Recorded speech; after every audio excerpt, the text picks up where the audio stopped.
Tatiana Schlossberg, JFK's granddaughter, receives a terminal cancer diagnosis, a 35-year-old mother, a horrible illness, and a race against time. Tatiana Schlossberg, a journalist, climate author, and President John F. Kennedy's low-key granddaughter, did something her family has hardly ever done yesterday on the eve of Thanksgiving. She fully entered the public eye to announce her impending death, not for political or legacy reasons. The 35-year-old disclosed that she has been diagnosed with high-risk acute myeloid leukemia, AML, with a TP53 mutation and complex cytogenetics in a 1,600-word personal essay that was concurrently published in the New York Times and on her infrequently used Substack. Her prognosis with the most severe treatment possible is measured in months, potentially a year or two, according to the doctors. On October 8, 2025, precisely 6 weeks after the birth of Eleanor Kennedy Moran, her second child, the diagnosis was made. "I thought I was just a worn-out new mother of two during the first few weeks of Eleanor's life," she wrote. "I convinced myself that the nosebleeds were caused by dry air, the bruises were caused by running into furniture in the dark, and the bone pain was caused by carrying a toddler and a newborn. I was mistaken. Already my blood had turned against me." In a few hours, the essay surpassed even the 2020 COVID obituary to become the most read piece in New York Times history. Tens of thousands of comments were received, and strangers put flowers at Tatiana's Upper East Side apartment building and the Kennedy family's Hyannisport compound. The world abruptly refused to let a lady who had spent her whole adult life attempting to break free from the shadow of her last name to suffer in silence. Tatiana Schlossberg had no desire to be the center of attention. She tried for 35 years to get free from a name that casts the greatest shadow and unlocks all doors. She chose peaceful areas of newsrooms, modest weddings, and typical Central Park strolls. She preferred to be assessed on her sentences rather than her ancestry. Then leukemia eliminated that option. Ultimately, the Kennedy spotlight, the one thing she had spent her entire life trying to avoid, became her only remaining weapon. She used it to awaken people, not for fame, as her grandfather had done with television. In 3 days, $11 million will be spent on research. Suddenly, many of young mothers are requesting blood counts from their doctors. After reading Tatiana's essay, a weary Ohio woman became aware of her own bruises and discovered she had leukemia early enough to receive treatment. When a name is offered rather than flaunted, it can do that. However, neither the money nor the headlines are the true tale. She is struggling to hold on to these everyday moments. As Tatiana places a silk scarf on Leo's head to make them twins, Leo asks why mommy's hair is all gone like grandpa's. Tatiana laughs while crying. Every night, George is dozing off in the vinyl hospital chair while wearing the same Yale sweatshirt, since he doesn't want to waste time traveling home to change. The most private person in America, Caroline Kennedy, is clutching her daughter's IV pole while whispering "Goodnight Moon" so the nurse may replace the bag. Tatiana, who weighs 102 pounds and is bald and wounded, is holding 4-month-old Eleanor against her bosom while learning the precise weight of a child she might never see walk. When terminal cancer strikes a young mother, it manifests as a calendar of firsts that could turn into lasts, rather than merely a medical chart of blasts and mutations. The first snowfall, preschool's first day. She won't be there to console the first broken heart. Nevertheless, Tatiana continues to provide despite this heinous theft.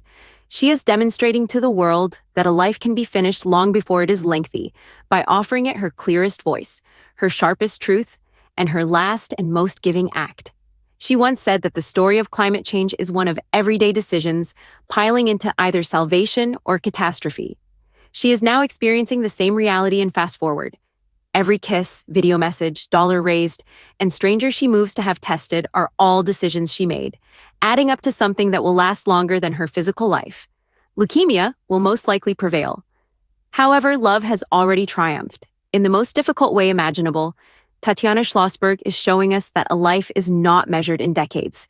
It is determined by how intensely you love the people in your arms right now and how courageously you allow the world to love you back in the future. Even if that future is uncertain, everybody ought to live more like they are dying, because Tatiana is demonstrating the beauty of that. Tatiana Schlossberg. Who is she? Tatiana Celia Kennedy Schlossberg, the second child of Carolyn Bouvier Kennedy and Edwin Arthur Schlossberg, was born on May 5, 1990. She spent her summers barefoot on the Cape Cod beaches her grandfather made famous while growing up in a book-filled apartment on Park Avenue. However, she resisted the notion of being a Kennedy from a young age. Her senior thesis at Yale, where she majored in American Studies, examined the history of climate denial in American politics. She studied the cultural politics of environmental journalism at Oxford, where she graduated with an MPhil in 2014. She briefly worked at Bloomberg News before joining the New York Times in 2016 as a climate reporter, covering everything from the human cost of lithium mining to the disappearance of permafrost. She was the quietest person in the newsroom, according to her coworkers. She never mentioned names, always carried her own mug, and once declined a profile because "I'm not the story, the planet is." Bill McKibben and Elizabeth Kolbert praised her first book, Inconspicuous Consumption: The Environmental Impact You Don't See, which became an unexpected blockbuster in 2019. The author's well-known ancestry was only acknowledged once, in the acknowledgments, when she thanked her mother for teaching me that public service doesn't require public office. As reviewers frequently pointed out, in a tiny wedding on Martha's Vineyard in 2017, she wed George Moran, a medical student who later became a resident in psychiatry. Eleanor was born in August 2025, and Leo, their son, was born in 2023. Up until October, Tatiana's Instagram grid represented the life of an upper-middle-class scholar who also happened to be connected to American royalty. It was a peaceful record of city parks, children's books, and the occasional temperature chart. The world tilted that day. On October 2nd, Tatiana noticed purple fingerprints blossoming on her ribcage as she stood up in the shower, which was the first indication that something was seriously wrong. While changing a diaper, she snapped a picture, texted it to her husband with the remark, "Weird, right?" and then forgot about it. She experienced a 45-minute nosebleed 3 days later. While tending to Eleanor on October 7th, she developed a temperature of 103. At 4 p.m., while performing standard 6-week blood work the following morning, her physician personally called her and said, "Tatiana, you need to go to the ER at Memorial Sloan Kettering right now. Don't stop at your house. Don't pass go." Tatiana held a frozen bag of peas to her still bleeding nose as George drove her through traffic during rush hour. She was in isolation room 1214 on the leukemia floor around 10 p.m. By midnight, Dr. Eitan Stein, the attending physician, broke the news that no 35-year-old anticipates. "You have acute myeloid leukemia, and it is one of the most aggressive subtypes we see. The science of the nightmare." There are several different types of acute myeloid leukemia, each with a unique genetic fingerprint. Tatiana's leukemia cells displayed loss of 2 whole chromosomes, or monosomal karyotype, is rarely favorable. TP53 mutation on both gene copies. Secondary AML-like characteristics in the absence of previous chemotherapeutic exposure, 78% of marrowblasts at diagnosis. To put it simply, her DNA repair system was totally malfunctioning. Instead of developing into healthy blood, the cells turned into an unstoppable leukemia factory. One of the world's leading authorities on TP53, Dr. Ross Levine, head of MSK's leukemia program, informed the family in private. "Over the past 10 years, we have made AML in older adults far more survivable. We have made very little progress in treating young kids with unfavorable genetics. I apologize. The numbers are ruthless." The 5-year survival rate for patients with standard risk AML under 40 is 65.75%. Even after a transplant, it drops to 0.12% for TP53 mutated illness. According to certain research, the median survival time after diagnosis is 4 to 8 months, the initial 100 days. Tatiana was 10 years older during the 48 days from October 9th to November 25th, 2025. Week 1. Cytarabine and daunorubicin are continuously infused as part of induction chemotherapy. 7+3. She needed platelet transfusions every 12 hours, lost her hair on day 11, and vomited so forcefully that it tore her throat. Neutropenic fever reached 104.8 in week 3. Antifungals, broad-spectrum antibiotics, and an emergency CT scan revealing a sinus infection moving into the brain. Emergency surgery while intubated and under general anesthetic. Week 4. On day 28, the first bone marrow biopsy revealed full morphological remission. Nevertheless, flow cytometry revealed 0.8% residual illness, and next-generation sequencing revealed the TP53 clone remained unaltered. To put it another way, the chemotherapy startled the leukemia, but did not eradicate the underlying cause. November 10th, 12 priceless days were spent at home. She read The Snowy Day to Leo 17 times, took him to the Natural History Museum, and pushed him on the swing in Central Park. Every minute she could, she kept Eleanor close to her skin, learning the weight of her head and the curve of her nose. November 26th. Peripheral blood revealed 11% circulating blasts, indicating that it had already relapsed. In the hopes that the leukemia had an undetected FLT3 mutation that they might target, doctors quickly switched to salvage therapy with venetoclax plus azacitidine plus gilteritinib. It didn't. A long shot turns into the only shot in the transplant plan. Tatiana will receive a reduced-intensity haploidentical transplant from her mother Carolyn on December 2nd. The goal of post-transplant cyclophosphamide is to avoid graft-versus-host disease. Relapse is still the biggest hazard, and even in the best of situations, the 100-day mortality risk is 25 to 30%. The transplant is not anticipated to cure her, the family has told close friends.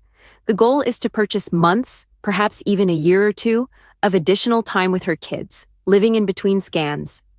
Tatiana has made an effort to compile a bank of memories in between hospital stays. On November 14th, she and George reaffirmed their vows in the hospital chapel while wearing hospital gowns and going barefoot. Leo carried a fake dinosaur as the ring bearer. She made 200 short films, one for each child's birthday up until the age of 25, as well as ones on first days of school, learning to drive, heartbreak, marriage, and parenthood. She composed 3 letters, one for Eleanor's first period, one for Leo's first tooth loss, and one for whichever child emerges first, if either. Knowing that some of their chats would be their last, she and her mother strolled around the Central Park Reservoir at dawn, talking about everything and nothing. Kennedy's silence broken. The Kennedy family has consistently shielded their medical secrets. Addison's condition was concealed from Jack. For many years, Rosemary's lobotomy was kept a secret. The media was kept out of Jackie's cancer treatments. Tatiana made the opposite decision. She wrote, "I am a private person who married a private person and wanted private children. However, no one dealing with this illness benefits from quiet. The Kennedy name ultimately serves a purpose if it can generate $1 for research or persuade a weary young mother to get her blood tested."